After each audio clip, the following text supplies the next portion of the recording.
I'm Nick Woodgate. This is my older brother by 15 months. Daniel Woodgate, mainly known as Woody, doesn't like to be called Daniel. Well, growing up together, I'd say we were pretty close, wouldn't you? More than close. I mean, I would say, like, before you left home at about 16, we were inseparable, a closeness that was, we'd know what each other was thinking almost. Growing up together, we really had each other's back to look after, didn't we? Yeah, very much so. Well, I was your older brother. I mean, I did, you know, I did feel like I looked out for you, but that was later on when we went to school. It was always Dan and Nick, wasn't it? You know. Yeah. Mental health problems really started when I took hallucinogenic drugs at the age of 12 and 13. I had a rather panicky, terrible experience when I was 13. And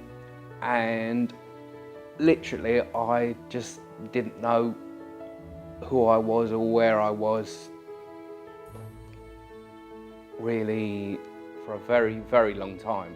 Absolutely had no idea what the hell was going on.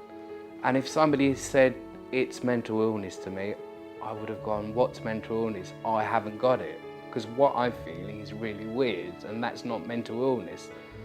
I had no idea what it was, but I knew something was drastically wrong. Nick's illness really became apparent in the very early days of Madness when we were touring, because Nick would literally turn up, I mean, in Scandinavia of all places, in the freezing cold, with barely the right clothes to wear. And you'd think, A, how in the world did he ever find us?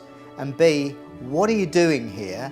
And C, you know, come to my hotel room, I'll look after you. And then he would disappear, he would go.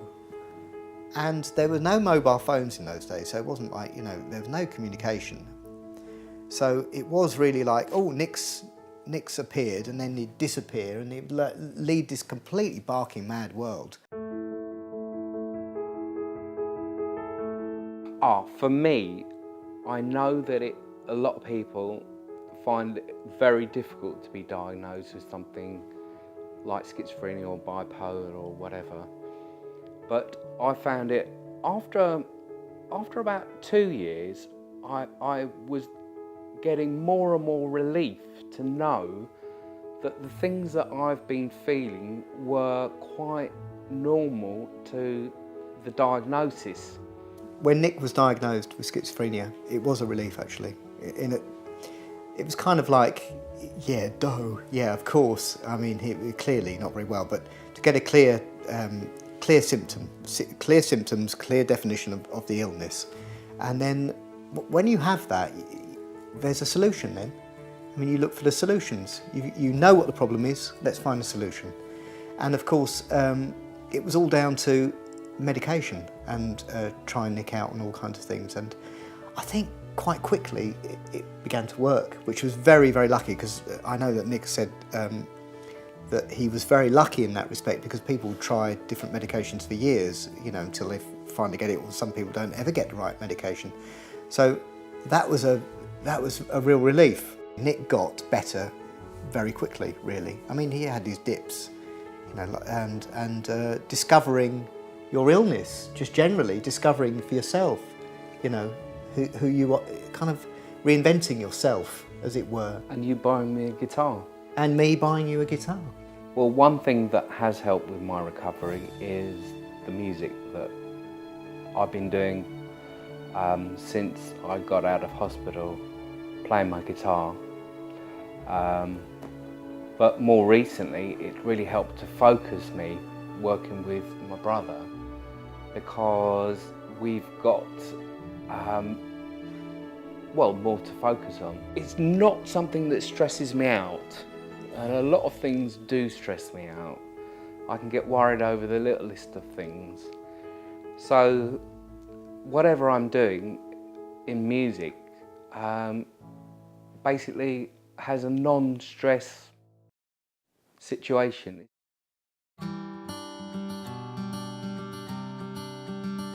The Magic Brothers is me and my brother, and we have finally got together an album. It's going to be called The Magic Line. The Magic Line is a line that Nick and I took when we were kids.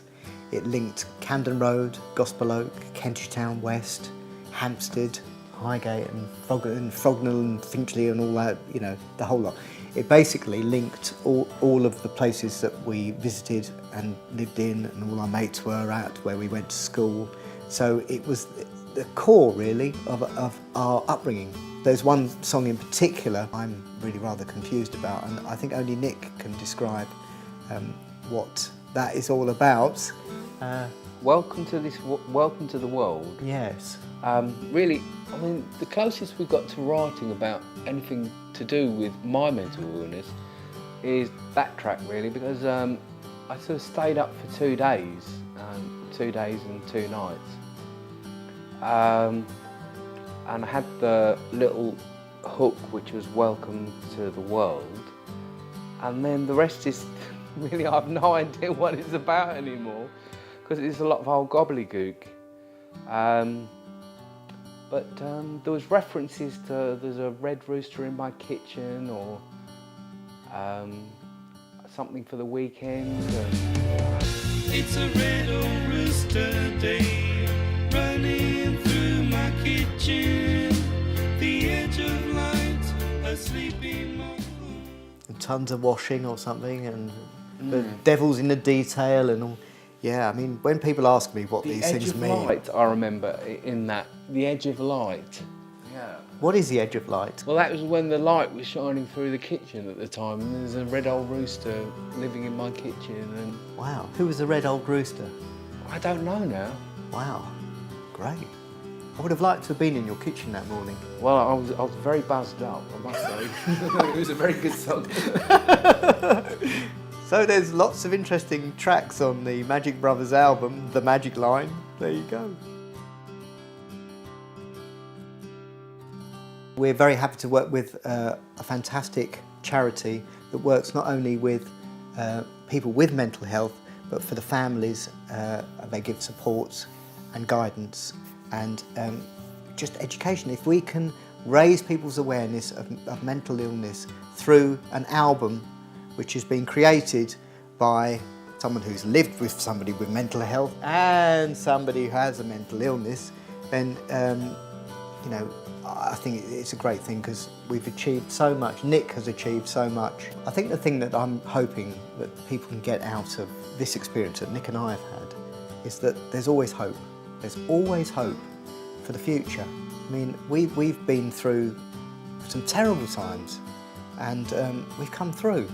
And I have to say that if I'd known about Rethink Mental Illness, the charity, we may have gone through less struggling times, knowing what they can offer as a charity, as a support network, as a group of people who understand. The thing I'd like to add is that brothers and sisters sometimes don't get on, but the ones that do, you've always got the brother and sister, or the brother and brother relationship that you can fall back on. And